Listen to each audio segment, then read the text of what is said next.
I'm going to talk about a little bit on Arecont Vision and cybersecurity and how we're different. So, number one thing to remember is that cybersecurity attacks are on the rise. This is not something that's going to go away. It's not a short-term trend. IT has faced cybersecurity issues for generations, but now we're facing it across the whole world with non-IT environments and including security. So here are just a few of those articles that you'll constantly see in the press, not just in security press, but as you can see from these publications in the IT press or in general business publications. And on the upper right, you'll see a post just talking about the brand new WannaCry virus that emerged in the last week. And that was supposedly fixed, and fixes were issued. And earlier this week, on the 15th, it was announced that this particular virus protection company found a new variant of it, and it was infecting 3,600 computers an hour. So this is a big issue. So with that, we've got a little bit of a message here, and that's any device can be hacked. So it doesn't matter what the device is. It doesn't matter if it's got passwords. Any device can eventually be hacked with enough effort put on it. This is well known by cybersecurity experts. You'll hear them say it over and over again. So it impacts computers and storage and DVRs, cameras, vehicles, network infrastructure, anything that's network enabled. So think about it. Sometimes you might find a coffee maker or a refrigerator that now is IoT or Internet of Things connected, and that can now be hacked. And matter of fact, the security is often weaker on IoT devices than it is on traditional devices. So as you'll see from some of the article references at the top right of the screen, even things like cardiac devices embedded in patients can be hacked, according to the government. Nuclear power plants, government computers, virtually any IoT device can be hacked in minutes. Hackers have attacked vehicles. There were CBS News carried stories on 60 Minutes. This particular one is a editorial from a different writer who was in a vehicle, and a hacker demonstrated how they could hack it, etc.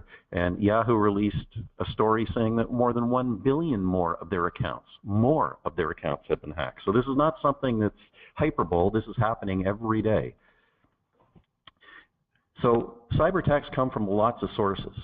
It's not just something that happens. You get it from a source. So whether it's a spam or a phishing email, whether it's a corrupted web link, whether it's a malicious website, or whether it's a traditional network intrusion account where someone pretends to be something they're not to get access. It only takes one infected device to get onto that network and spread it across all the others.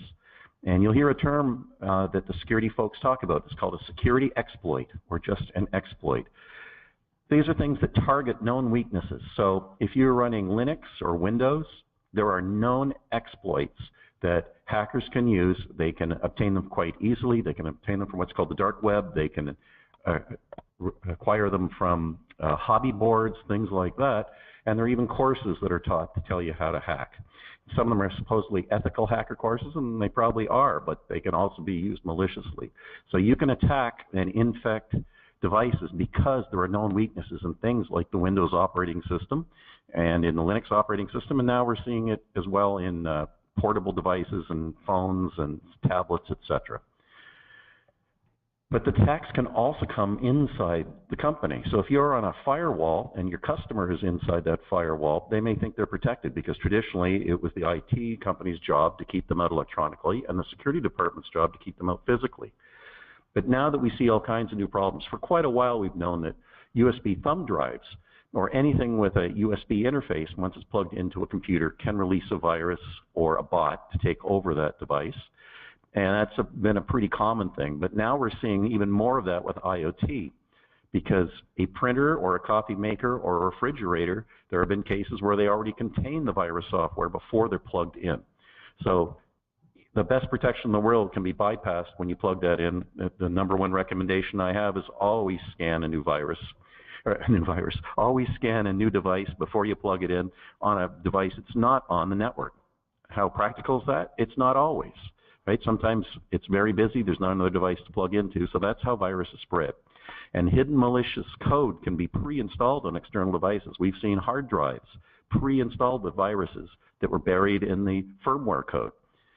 And then the virus spreads from those devices over the network. And as you'll see from the article on the right side, we even see some Wi-Fi routers are used to spread the virus, not just devices that are physically plugged in.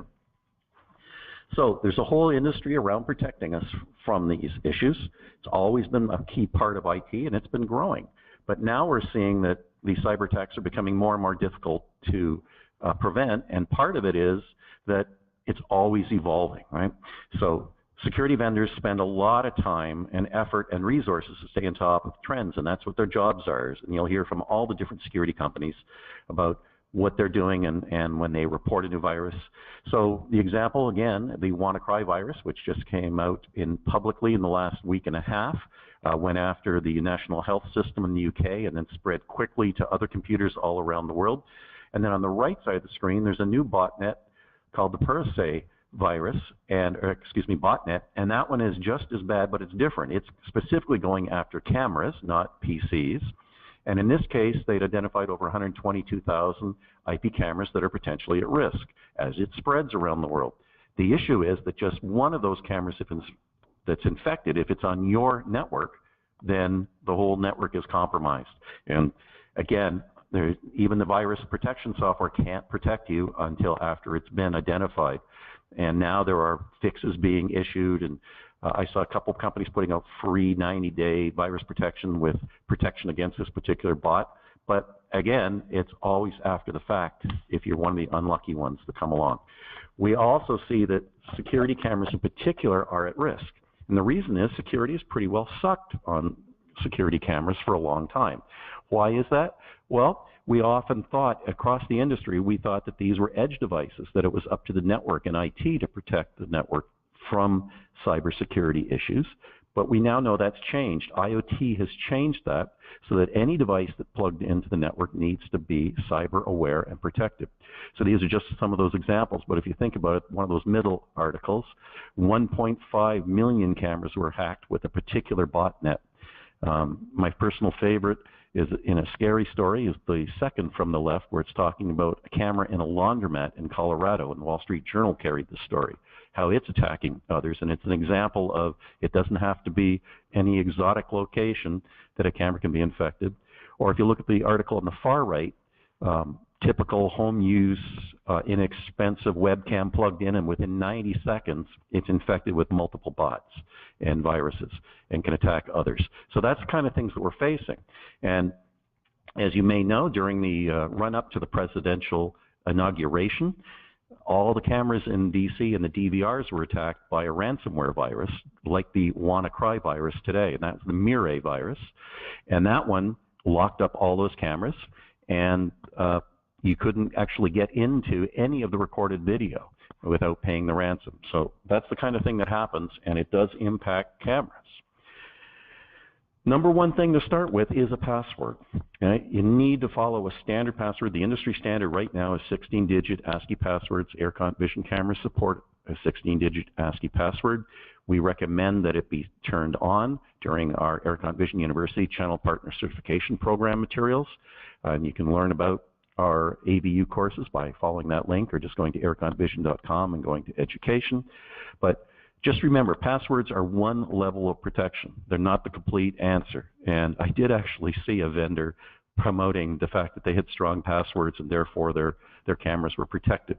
And that's just either intentionally misleading or just somebody really unaware of the risks, because passwords and user IDs can be compromised on any device to bypass other security issues. And once they are bypassed, then it's a risk. So security has to be multi-level, and the password is just the start. Once that hacker has gained access into a device, whether by a botnet, by a virus, or directly by hacking themselves, they can take control of it and use it to infect other devices. So passwords and network protocols like 802.1x and HTTPS are largely ineffective once the device has been compromised, because all they do is verify the device is allowed in the network. And it is allowed in the network, but if it's compromised, it's still doing bad things. So infected devices can spread malicious code, malware, ransomware, network intrusions, robotic denial of service attacks, and other things that are nefarious in nature and intending to do harm. Our own website has been the victim of distributed denial of service attacks, and we had to take severe measures and invest in new hardware and new software to protect that from happening. But that's just the nature of the world today. Just about every government agency, just about every major corporation has been attacked in one way or another. So we're different. We own all our own architecture. We developed all our own architecture. We don't have these problems, and I'll explain a little bit about why. Arecont Vision cameras are based on our massively parallel image processing architecture that Scott mentioned earlier. The MPIC architecture is unique to Arecont Vision. It's now in our 5th generation of development, so it's very well refined. We develop all our features and code ourselves and put them on our cameras based on MPIP. That way we don't need to actually use an operating system that has vulnerabilities to those exploits. What we run those on is something that nobody else seems to do for cameras, and that's we run Arecont Vision cameras at the core. Everyone uses a field programmable gate array or FPGA integrated circuit. Most camera vendors use ASICs. So an ASIC is an application-specific IC chip, and its whole purpose in life is to be loaded with a particular set of software and run a particular set of functions. And typically what happens, Windows and Linux will be part of those functions that are loaded onto that ASIC chip that other people will use. Sometimes they'll often buy third-party code or chipsets and use those as well, which may also have vulnerabilities because they also have to work with Linux or Windows or whatever the embedded architecture, embedded operating system is that camera uses. So use of common operating systems can be a real successful gateway for cyber criminals to impose bots, viruses, or take over the device by using various known exploits. And if you want to know more about that, there's a link on the screen. And again, you'll be receiving an email with this webinar again that you can look at those links and follow them up if you're interested. So our heritage has always been around maintaining our megapixel camera industry leadership. Most of you may know that we launched the first 2, 3, 4, 5 megapixel cameras in the industry. We started back in 2006 with the very first multi-sensor camera, and we've continued to do all that kind of development, and some of those examples are up on the screen. But we do design and develop our own code. So we don't put ourselves open to risk like other competitors do, so that if they license core code and buy that and plug it into their camera, for example, to get WDR or H.264, or if they buy a chipset to be able to get low light technology, there could be potential third-party code or chipset firmware that has been cyber attacked and that there's viruses or bots on. And if you think this is hyperbole, again, here are just some of the articles that you can see that talk about all these challenges, going way back to 2014 with Bitcoin problems, and all the way through to just a couple months ago, the stories we were talking about last week, and then issues with other manufacturers. So again, you'll have all these links when you do get the link. So here's the summary with one more slide following. Arecont Vision mega cameras, we use our own firmware application. We develop all our own. We don't use third party for anything, right? So it's our MPIP architecture, our massively parallel image processing architecture running on an FPGA. The FPGA has some other real advantages that are outside the purview of this discussion, but that's what allows us to do these firmware updates that Scott was talking about and that Ted's going to talk about. It's the architecture with the FPGA that allows us to add entirely new features and entirely new security updates to them. Our competitor cameras that we see on the market, they all have an OS weakness. They're running some common operating system, whether it's embedded Linux or embedded Windows. They use third-party code and chipsets for their features. That's not normally a bad thing, right? It's a business model. It lets them get to market quicker. They don't have to do all the development work to develop their own H.264 compression, or their own low-light technology, or their own WDR. But it turns out that there's a risk of malicious code, and they potentially open other doorways into those cameras, as some of those articles have talked about that you'll see. And while many of the competitor cameras in the market also require 16-digit passwords, like Arecont Vision recommends, not all of them do, so that's one thing. Nothing should be connected to the network if it doesn't require a password or have the ability to set a 16-digit password with ASCII capability. But if the password is breached, Arecont Vision cameras and competitor cameras can be taken offline, and you could look at the video from that camera. However, that's all you could do with an Arecont Vision camera. You can't repurpose it because those security exploits won't work. You won't be able to use it in cyber attack. You won't be able to infect other computers. So the device is a camera and a camera only. Other devices can be repurposed, again, as those articles talk about. So there's a white paper that you can click on, and if you do that, you'll be able to get more details on this. If you haven't seen it already, if you did download it, there are some new article links. It was updated at the start of this month.